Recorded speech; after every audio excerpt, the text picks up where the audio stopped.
태극신검 이해를 시작하겠습니다. 사후세계. 태극신검에서는 거의 다루지 않는 내용이 없지요. 한번 볼게요. 정의와 선악이 선명하게 존재하는 것이니 당연히 사후세계도 존재해야 이치에 맞습니다. 정의와 선악이 그냥 존재하는 것이 아니라는 거예요. 신의 섭리에 의해서 존재하는 것이라는 것이지요. 볼게요.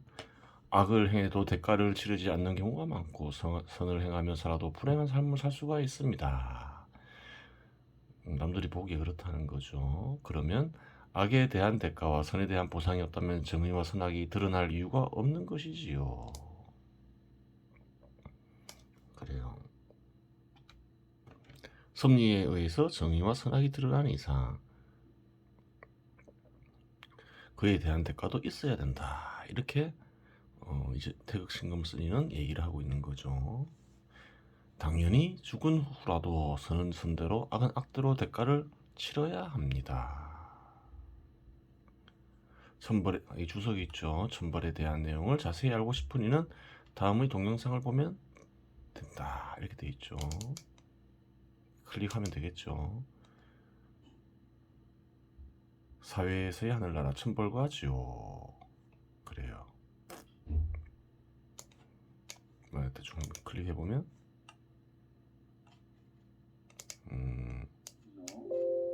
절대 불가의 뜻이 이렇게 나오죠. 그러면 절대자의 이렇게 죄를 짓게 되는 과정을 살펴봐야 돼요. 저번 시간에 언급했지만 존재하는 대상은 절대자로부터 뜻을 부여받게 되죠. 뜻이 굳어서 변한 게 형상을 가진 대상이죠. 그래요.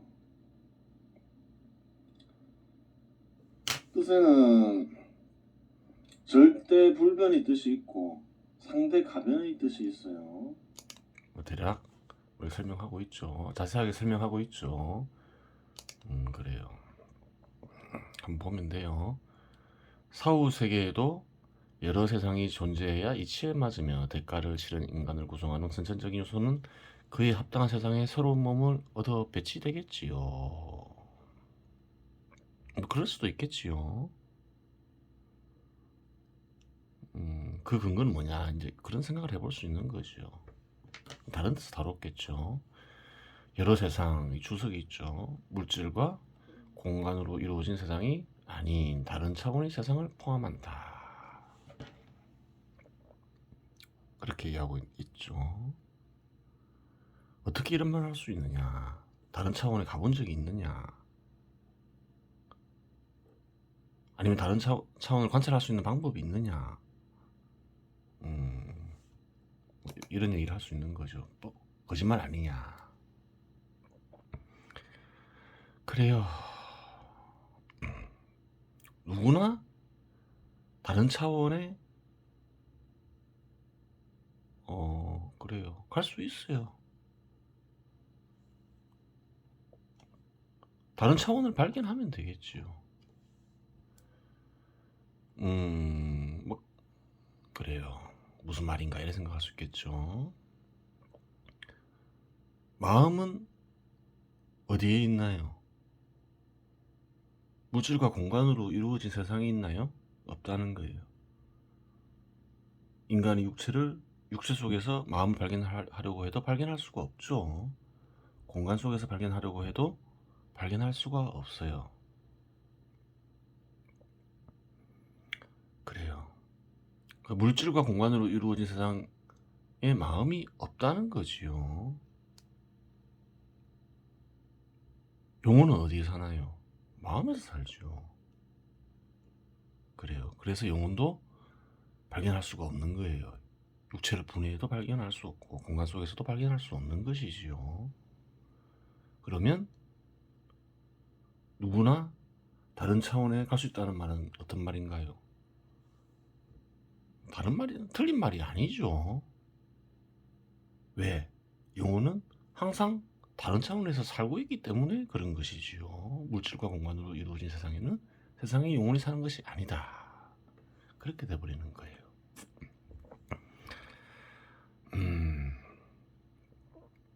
그래요. 그냥 적어놓은 말이 아니라는 거예요. 상상에 의해 적어놓은 말이 아니라는 것이지요. 이 세상 역시 그러한 세상들 중 한 세상에 불과합니다. 아래 단계의 세상은 선택할 수 있으나 위 단계는 선택할 수 없어야 이치에 맞고, 아래 단계 세상을 선택하더라도 악을 행하였다면 또한 죽어서 그에 해당하는 대가를 치러야 이치에 맞지요. 그렇게 된다는 거예요. 어떻게 대가를 치르느냐, 그거는 이 동영상을 보면 된다 했죠. 자세한 내용을 알고 싶으면. 어떤 사람은 선만 행하게 인간을 만들어 다 좋은 세상 가게 만들지 왜 악을 행할 수 있게 만들었냐고 질문할 수 있습니다. 그렇게 생각하면 절대자의 성격이 고약하다고 생각할 수도 있겠지요. 그러면 태극신검의 선악편을 다시 읽어보아야 합니다. 선악은 인간의 문명이 생기면서 정의가 드러나고, 정의가 드러나면서 선악이 드러나는 것이지요. 그렇죠. 문명이 있어야 정의와 선악이 생기고 드러난다는 거예요. 즉 문명을 받았으니 정의를 관리하고 선을 행할 책임이 드러나는 것입니다. 문명이 없는 짐승들이 세계에서 본능에 의해 강제로 교미를 하건 폭력을 행사하건 타 짐승들을 살해하건 짐승들이 그러한 행위들은 선악에 입각하여 판단되지 않지요. 그렇지요. 어떤 짐승계에서 짐승이 강간을 해요. 나쁜 짐승이다 이런 얘기는 안 하잖아요. 살해를 한다. 타 짐승을. 그렇다 해서 그래요. 악하다고 이렇게 얘기하지 않죠. 그 이유는 짐승들의 세계에서는 문명이 없기에 정의가 존재하지 않기 때문입니다. 그렇죠. 문명이 있는 곳에 정의와 선악이 있다. 인간 세상에서 행해지는 악한 행위도 짐승들이 동일하게 행할 때는 그저 자연의 섭리라고 얘기할 따름입니다. 맞죠? 인간 행위에서는 악이라고 불리는 행위를 하더라도 그래요. 인간들은 짐승을 어떻게 생각하나요? 그러한 행위를 한 짐승을 자연의 섭리구나 이렇게 생각하는 거죠. 짐승들도 어떻게 생각할까요? 특별히 정의 있게 생각 안 하겠죠. 정의와 선악이 싫으면 문명을 파괴하고 짐승으로 되돌아가 짐승처럼 살면 되는 것이지요. 그래요. 정의와 선악이 싫으면 문명을 파괴하면 돼요. 근데 주석에 달려있죠. 물론 그러한 행위를 한 인간이 죽은 후 치러야 할 대가는 그 죄보다 무겁다. 그런 행위는 절대 악에 해당되기 때문이다. 예전에 많이 설명했죠. 인류를 대상으로 그래요. 인류의 생명과 재산을 노리고 하는 행위는 절대 악이다. 문명이 파괴하면 그래요. 예도 들었죠. 공산주의 사회주의가 그러하다. 문명이 파괴되면서 공산주의나 사회주의가 집행되는 사회의 구성원들은 가난과 고통 속에 살게 되는 것이지요. 그러한 행위는 절대 악이다. 또 문명을 파괴하면 결국 어떻게 되나요? 짐승처럼 살게 되잖아요.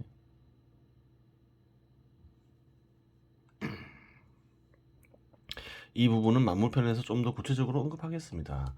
인간이 문명을 이루며 인간을 둘러싼 자연공간 및 물질들을 가공하며 이용할 수 있게 된 것이 우연적인 것인가 필연적인 것인가 하는 부분이 존재합니다. 이를 이해하자면 혼에 대한 이해가 필요합니다. 이 부분은 절대간편에서 다루겠으나 여기서 잠시 언급하자면 혼들은 절대자로부터 비롯된 것입니다. 혼들의 뿌리는 인간의 몸이 흩어져 죽음의 상태에 이르더라도 그 뿌리는 절대자이기 때문에 소멸하는 것이 아닙니다. 여기서의 혼은 무엇을 가리키나요? 예전에 많이 설명했죠. 여기서의 혼은 사실은 영혼에서 영을 가리키는 것이죠. 동양 사람들은 영혼을 혼백이라고 얘기하기도 하고 영혼이라고도 얘기하죠. 단어가 정확하게 규정되지 않아서 그런 것이죠.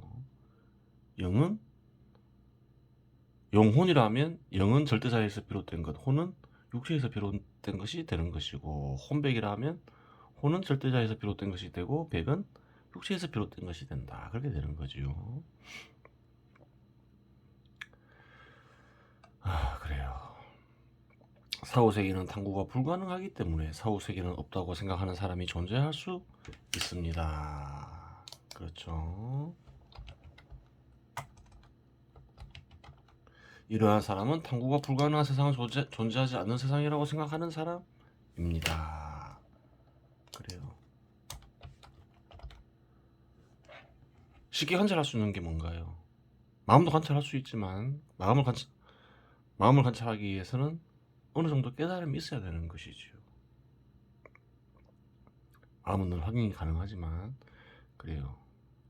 마음이 다른 차원의 세상이다 라고 생각하는 것도 아는 것도 깨달음이 있어야 되는 거예요. 실은 주로 관찰이 쉽게 관찰할 수 있는 건 물질과 공간이죠. 특히 물질을 쉽게 관찰할 수 있죠. 그래요. 그런 사람들은 물질이 다다라 생각하고 물질로 구성된 육체가 흩어지면 끝이다라고 생각하는 경우가 많지요. 그리고 사후세계는 탐구가 불가능하기 때문에 검증이 불가능하고 그러한 이유로 사후세계가 존재할 수 있다고 생각하더라도 사후세계에 대한 이야기는 거짓말이라고 생각하는 사람 역시 존재할 수 있습니다. 그래요. 사후세계는 탐구가 불가능하고 또 검증이 불가능하다고 생각해요. 그래서 설사 사후세계가 있더라도 알 수가 없다 이렇게 생각하고 인식할 수가 없다 생각하고 하지만 현 시대에 사후세계에 대한 이야기는 많이 남아있죠. 그 사후세계에 대한 이야기는 모두 거짓말이다 이렇게 생각하는 사람 역시 할 수 있지요. 하지만 만일 사후세계 역시 탐구가 가능한 세상이라면 그러한 사람들이 판단은 그릇된 것이 됩니다. 이렇게 되는 거죠.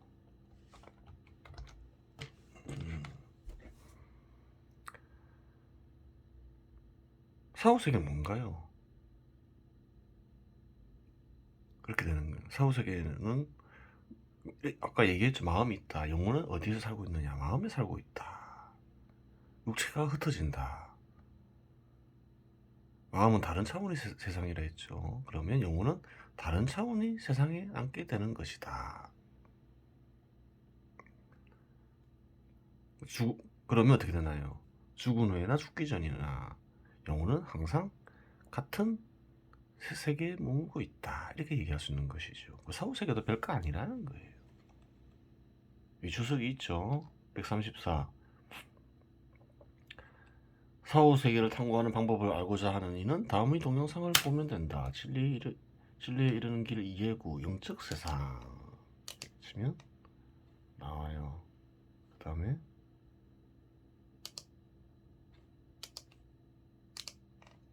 이러한 그림이 있죠.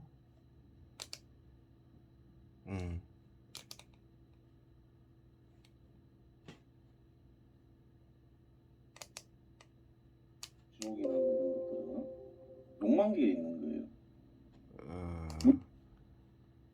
마음이겠죠.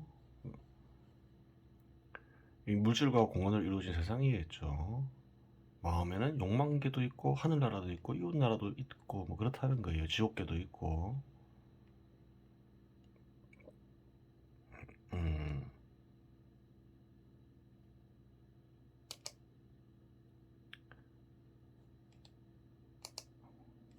지옥에 들어가서 자살하는 거예요. 무슨 말일까요? 한번 볼까요? 이건 어떻게 되나요?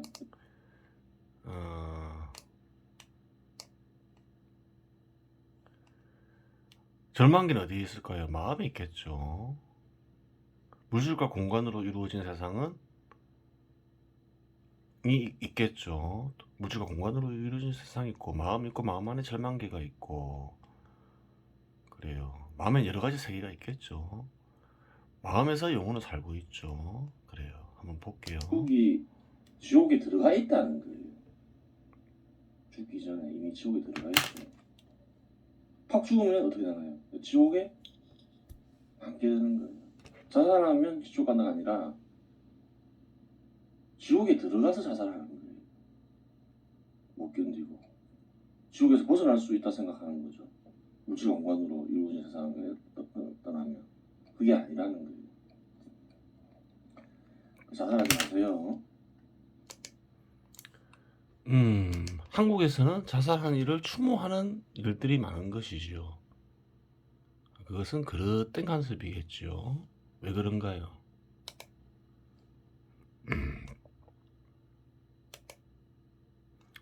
설명했죠. 절망계는 지옥의 한 부분이겠죠. 왜 자살한다 했나요? 그래요. 절망계에 빠지면서 사람은 자살하는 경우가 많죠. 이미 지옥에 들어간 영혼이라는 거예요.